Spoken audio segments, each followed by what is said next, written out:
시청자 여러분 안녕하세요. 공부합시다 회인학당 유순복입니다. 반갑습니다. 오늘은 도연명의 시 감상해 보겠습니다. 도연명 하면 귀거래사, 도화원기 같은 작품이 떠오르지요. 그 작품들을 바탕으로 도연명은 왜 관직을 버리고 자연으로 돌아갔는지, 그의 은거는 현실 도피인가 아니면 본래 자리로의 귀환인가, 그는 자연 속에서 무엇을 보고자 했는가, 이 점에 초점을 두고 들어보시면 좋겠습니다. 먼저 그의 삶을 잠시 살펴보겠습니다. 도연명은 4세기 무렵 위진 남북조 시대의 동진 말기 때의 인물이에요. 당시는 정치도 사회도 모두 흔들리던 시대였지요. 짧은 관직 생활 끝에 그는 이렇게 말합니다. 오 불능 위 오두미 전류. 나는 오두미의 녹봉 때문에 허리를 굽혀서 건건사 향리 소있냐. 고을의 하찮은 관리들을 두 손 모아 섬길 수 없다. 그리고는 미련 없이 물러납니다. 선생은 권력 싸움에서 밀린 사람도 아니고 실각한 정치인도 아니며 능력이 없어 쫓겨난 사람도 아니에요. 애초에 그는 명예나 경쟁 같은 것에 관심이 없는 사람이었지요. 이후 그는 전원으로 돌아가서 농사를 짓고 시를 쓰며 생을 마치지요. 특히 오늘 감상할 시가 그래요. 제목은 음주, 마실 술주, 술을 마시다 의 5번째 시입니다. 선생은 음주라는 제목으로 20편의 시를 남겼어요. 그런데 그 내용을 보면 정치를 말하고 자연을 말하고 귀거래의 심정을 말했을 뿐 술 이야기는 거의 나오지 않습니다. 제목과 내용이 어긋나 보여요. 그는 왜 굳이 제목을 음주라고 했을까요? 중림칠연이 술로 예법을 깨뜨렸듯이 당시의 음주 문화는 오늘날의 술 문화와 조금 다릅니다. 위진시대의 선비들에게 음주는 질서에 대한 저항이었고 형식에 대한 이탈이었으며 세속으로부터의 거리두기였어요.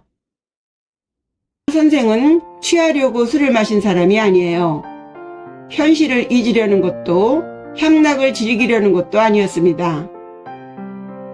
그의 음주는 마음을 풀어놓는 일이었어요. 불교식으로 말하면 방편이었지요. 술이 목적이 아니라 마음을 내려놓게 하는 수단이었던 것입니다. 그래서 제목은 음주이지만 시 속에는 거의 술 이야기는 나오지 않아요. 도연명의 음주는 관직의 삶, 세속의 경쟁, 공적인 세계와의 단절을 의미합니다. 나는 이제 자연인으로 살겠다는 일종의 선언문이지요. 그럼 이제 음주 20수 중 가장 사랑받는 시 음주 기오를 통해서 도연명의 음주가 무엇을 의미하는지 함께 들어가 보겠습니다.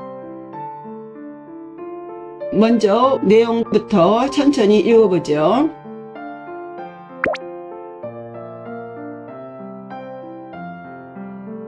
사람 사는 마을에 집을 지었으나 수레와 말발굽의 시끄러운 소리는 없다. 그대에게 묻노니 어떻게 그럴 수 있는가? 마음이 멀어지면 자리는 저절로 비켜진다네. 동쪽 울타리 아래에서 국화를 따다 유연히 남산을 보니 산기운은 날이 저물수록 더더욱 아름답고 날던 새들도 서로 짝을 지어 돌아온다. 이 속에 참된 뜻이 있어 말을 하려고 하자 말을 잊었다. 어떠신가요? 도요명의 깨달음이 전해지시나요?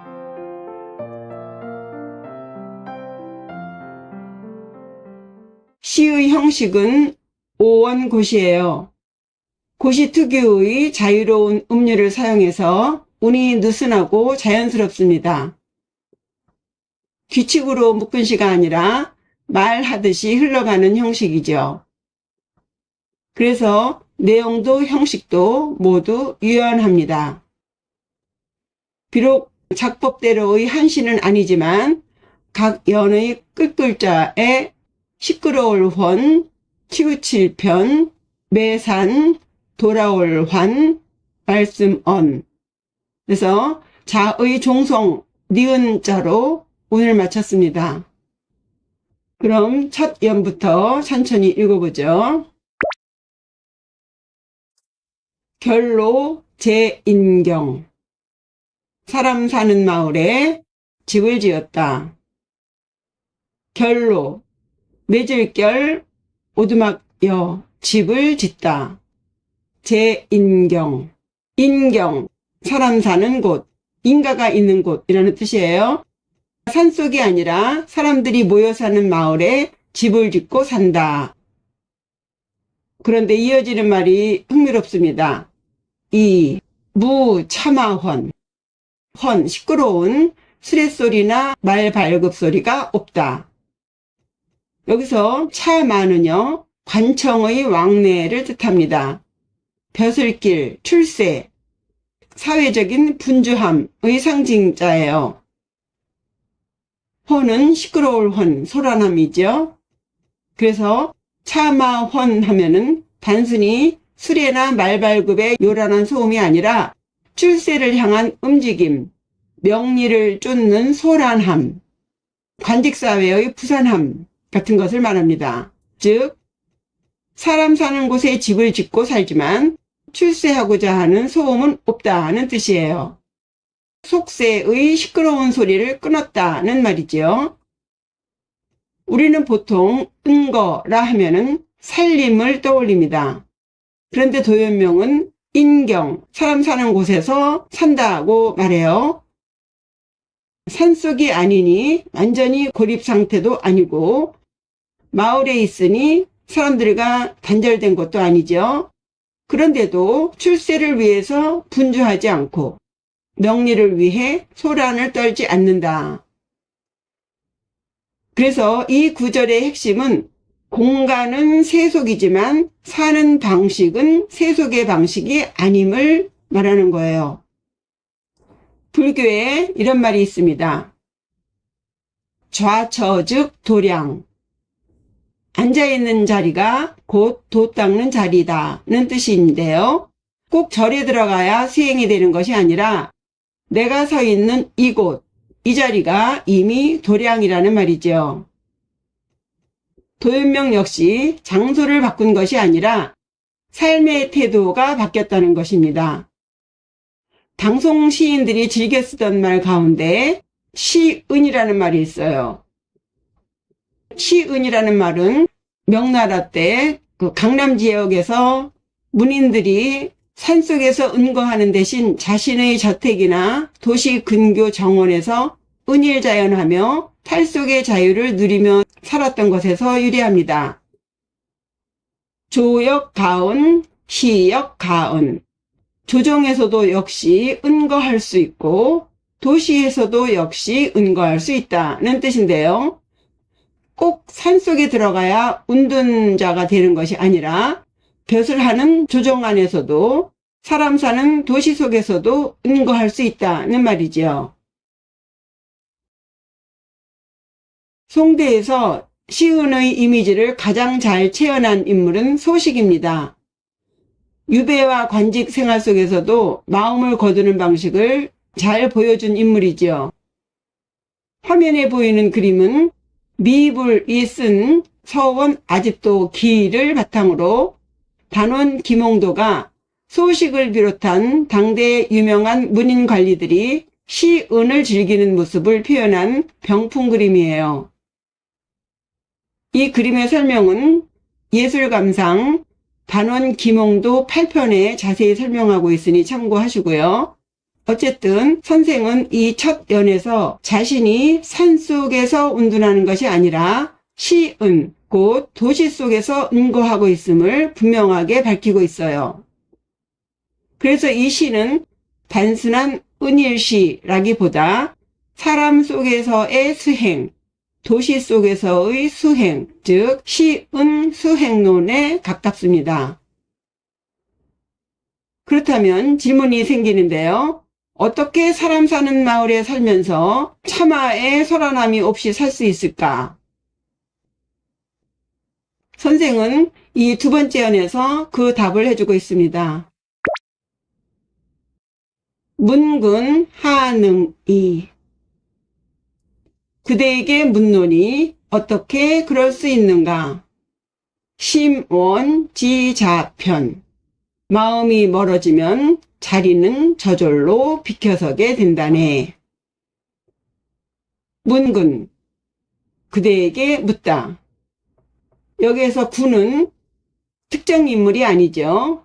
세상 사람일 수도 있고 이 시를 읽는 우리 모두일 수도 있으며 또 동시에 시인 자신에게 묻는 말이기도 해요. 하능이 어찌하 능할능 그럴이 어떻게 그럴 수 있는가? 사람 속에 살면서 어떻게 속되지 않을 수 있는가? 그 비결을 묻고 있죠. 도연명이 대답합니다. 심원지자편 마음이 멀어지면 자리는 저절로 비켜서게 된다네. 심원 마음이 멀어지다. 여기서 멀어진다는 것은 공간적인 거리를 넘어서 명리나 경쟁, 비교 같은 그 세속적인 욕망으로부터 마음이 멀어졌다, 벗어났다는 뜻입니다.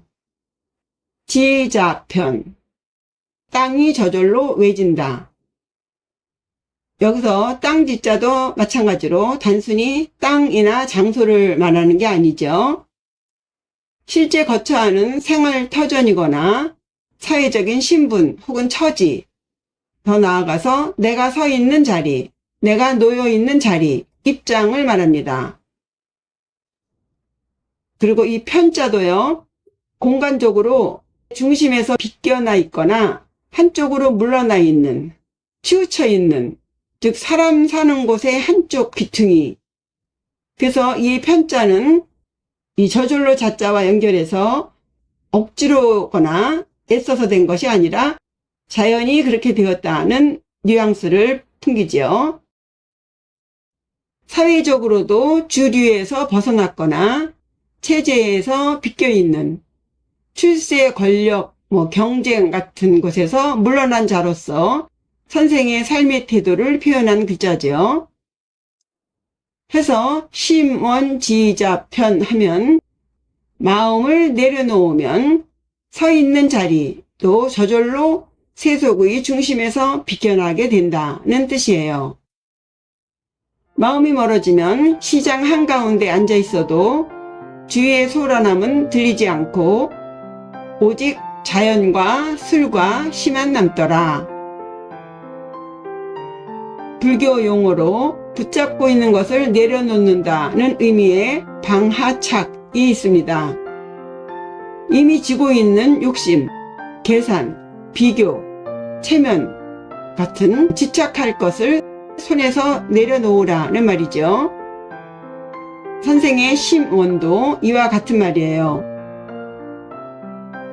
세상을 떠난 것이 아니라 세상에 매인 마음을 놓은 것입니다. 사람들 속에 살아도 속물이 되지 않고 도시 한가운데 있어도 마치 산속에 있는 것 같이 되는, 이것이 바로 선생이 말하는 삶의 태도의 핵심입니다. 이제 세 번째 연에서 그 마음이 실제로 어떻게 작동하는지 보여주고 있어요.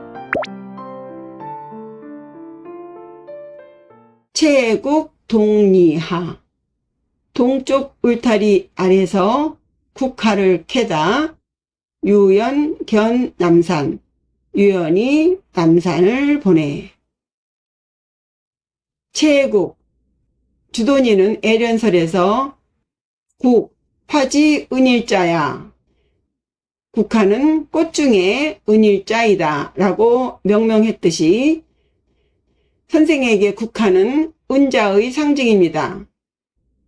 화려하지도 않고 늦가을에 홀로 피며 찬바람 속에서도 자기 색을 잃지 않는 꽃이죠.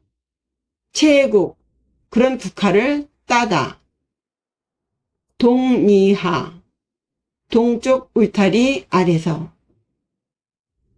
집 뒤편 밭 가장자리, 늘 드나드는 사소한 일상의 자리죠. 일용 즉 도입니다. 도는 특별한 것이 아니라 이렇게 늘 일상으로 늘 하는 자리에서 열린다는 의미를 포함하고 있어요. 울타리는 담장처럼 차단하지도 않고 안과 밖이 통하는 것이죠. 세속과 자연의 경계선, 공적인 세계와 사적인 세계, 도시와 자연의 경계를 뜻합니다. 이 자리가 바로 시은의 자리죠. 그 울타리에 아래 하자를 넣어서 무위함, 겸하의 태도를 보이는 것 같죠. 그러다가 유연, 견남산, 유연이 남산을 본다. 선생은 평생 대부분을 강서성 구강 부근의 여산 일대인 평택현 근처에서 살았어요. 벼슬을 버리고 돌아간 곳도 바로 이곳이지요. 그렇다면 이 남산은 어디일까요? 선생이 말하는 이 남산은 특정한 명산이 아닙니다. 선생은 자기 집 남쪽에 늘 보이던 여산의 산자락을 시적으로 남산이라고 부른 것입니다. 그 남산을 견합니다. 바라는 것이 있어 의도를 가지고 보는 망자도 아니고 의식적으로 들여다보는 간자도 아니며 자기의 생각을 붙여서 관찰하는 관자도 아니에요. 견남산이에요. 요 견자를 파자해보면요. 목자와 사람 인자예요. 그래서 사람 위에 눈이 붙어 있는 거예요. 리얼하게 말하면 눈이 있으니까 보이는 견자입니다.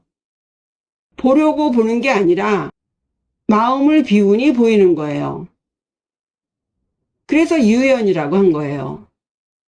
애써 보려거나 집중해서 보는 게 아니라 마음을 놓고 힘을 빼고 있는 상태에서 보는 것입니다. 급하지도 않고 목적이나 계산이 없는 상태. 이러한 상태는 속세의 미련을 버리고 귀거래한 사람만이 얻는 유연함, 도연명만이 누릴 수 있는 태도죠. 이렇게 문득 유연하게 남산을 보게 되는 경지를 도가적으로 표현하면 무심이득, 자연현현, 무심지견의 경지라고 합니다.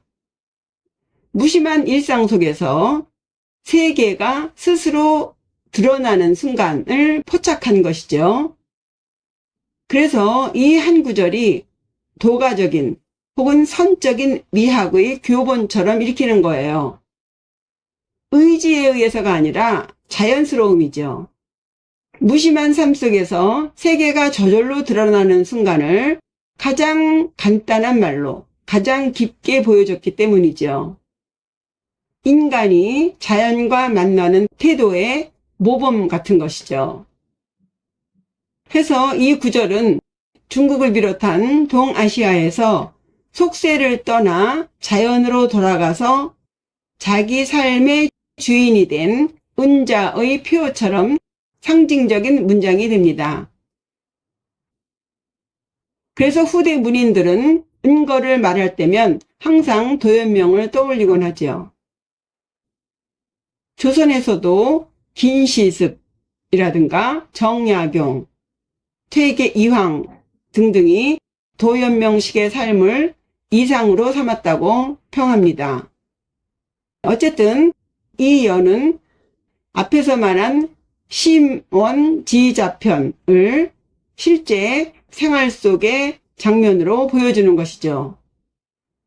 국화를 따는 행위는 노동이 아니라 생활이고 남산을 보는 순간은 마주침이에요. 굳이 깨닫겠다고 애쓰지 않으나 살다가 저절로 알게 되는 그런 것이죠. 그래서 이 장면은 수행의 자세이면서 동시에 삶의 태도입니다. 걷는 자리, 머무는 곳, 앉아 숨 쉬는 순간, 잠자리에 드는 행주자와가 다 도였다입니다.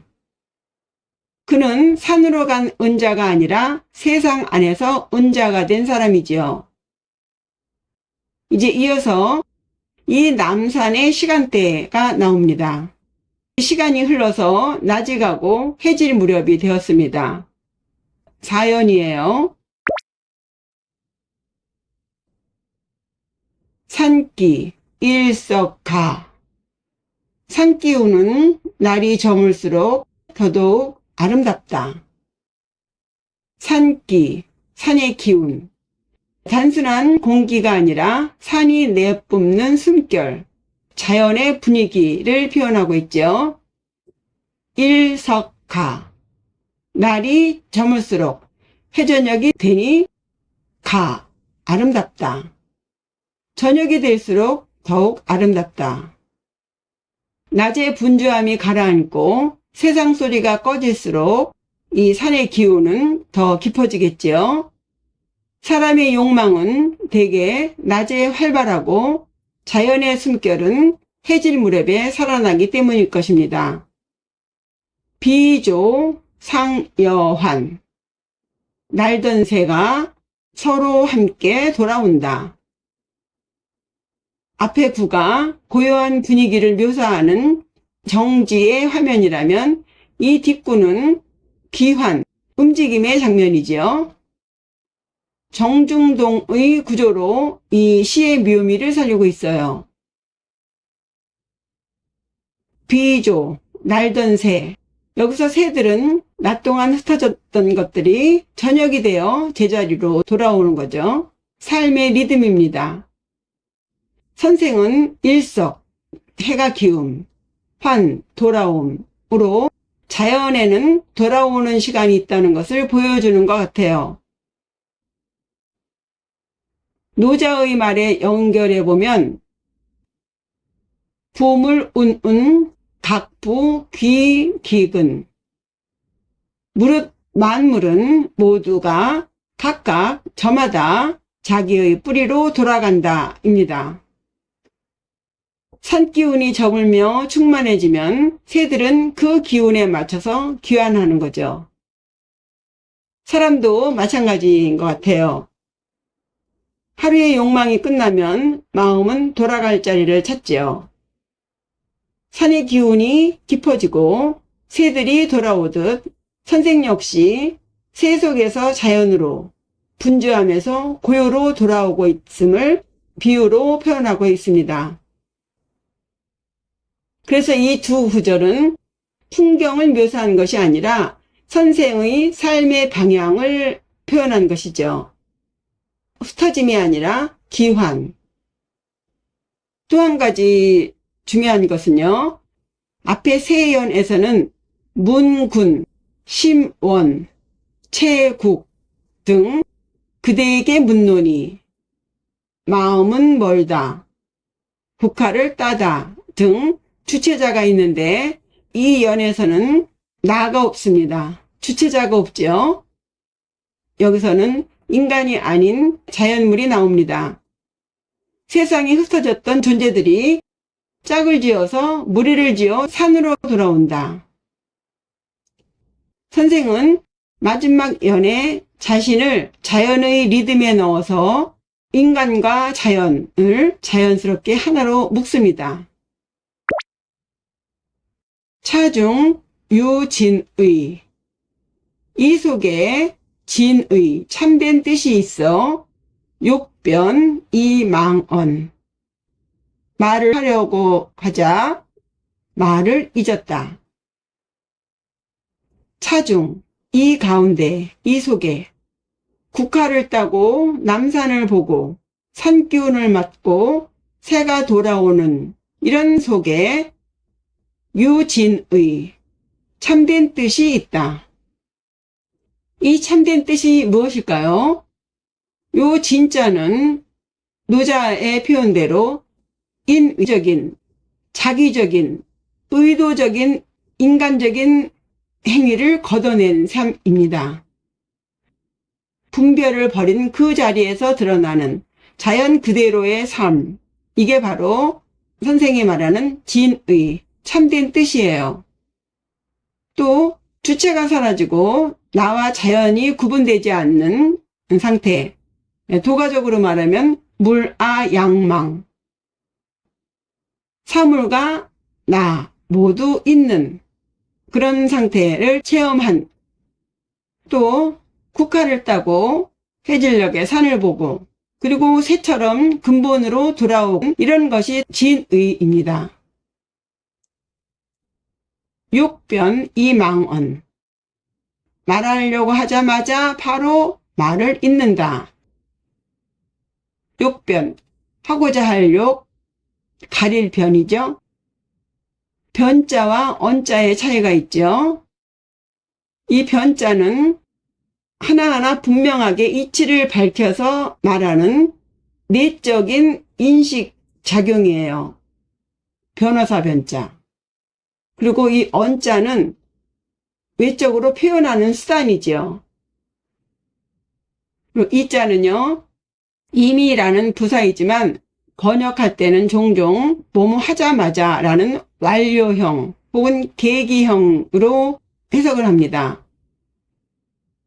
그래서 진의를 욕변, 마음속에서 분별해서 이해한 것을 따져서 말하고자 하려고 보니 망언, 말을 잊었다. 말로 표현할 수 없더라. 언부진의지요. 진의를 말로서는 표현할 수가 없어. 이해는 했는데 표현은 하지 못한다는 것입니다. 따져서 말할 것이 아닌 것을 굳이 따져 말하려고 하니 말이 막혀버린 거죠. 이미 체험된 진의, 의를 사회적인 언어로, 이 말로 옮기려는데 안 된다. 그리고 또 다르게 말하면 이미 득의, 뜻을 알았기 때문에 굳이 말로 표현할 필요가 없다는 의미도 있습니다. 설명하면 할수록 본 뜻에서 멀어지기 때문이지요. 그래서 장자의 용어로 말하면 득의 망언이에요. 도가도 비상도라고 했죠. 도를 말로 표현하고자 하나 표현할 수 없다.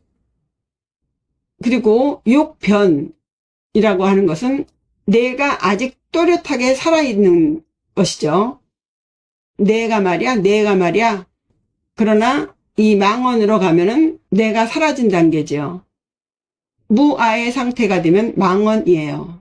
말로 표현할 수도 없을 뿐더러 말할 필요도 없는 상태. 이것을 불가적으로 말하면 언어도단이지요. 말의 길이 끊어졌다. 그래서 이 선생의 망언은 말로 표현하지 못한다는 언부진의의 자각을 넘어서 뜻을 얻었기 때문에 더 이상 말할 필요가 없다는 득의 망언의 경지를 표현하는 것 같아요. 그래서 도연명은 설명하려고 하는 것이 아니라 보여주는 거죠. 입상, 이 진의, 상을 들어서 뜻을 보여준다. 설명하지 않고 보여준 것이 국화를 따고 남산을 바라본다. 산을 말하지 않으면서 산을 보여주는, 도를 말하지 않지만 도가 스며들게 하는, 차중 유진의, 이 속에 진의, 참된 뜻이 있어 욕변 이망언. 가려서 말하고자 하니 말을 잊었다. 이로써 선생의 은거가 완성되는 거죠. 고전은 설명보다 먼저 삶에서 느끼는 것이죠. 오늘 영상이 여러분 마음에 작은 남산 하나라도 놓였으면 좋겠네요. 그럼 전체 다시 한번 읽어보죠. 결로 제인경 이무참아헌. 사람 사는 마을에 집을 지었으나 수레와 말발굽의 시끄러운 소리는 없다. 문근 하능이 심원 지자편. 그대에게 묻노니 어떻게 그럴 수 있는가? 마음이 멀어지면 자리는 저절로 비켜진다네. 체국 동리하 유연 견 남산.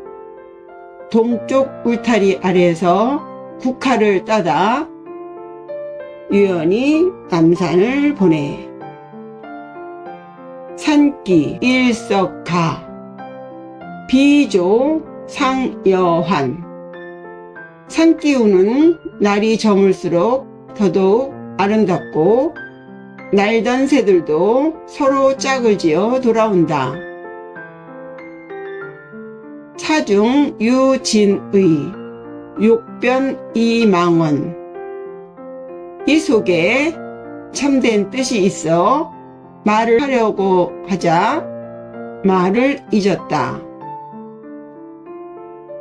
이상으로 도연명의 음주기오 마치겠습니다. 내용이 유익하셨다면 구독과 좋아요로 응원해주세요. 더 좋은 고전 이야기로 찾아뵙겠습니다. 후원자 여러분, 가입자, 구독자 여러분 감사합니다. 지금까지 공부합시다 해인학당 유순복이었습니다.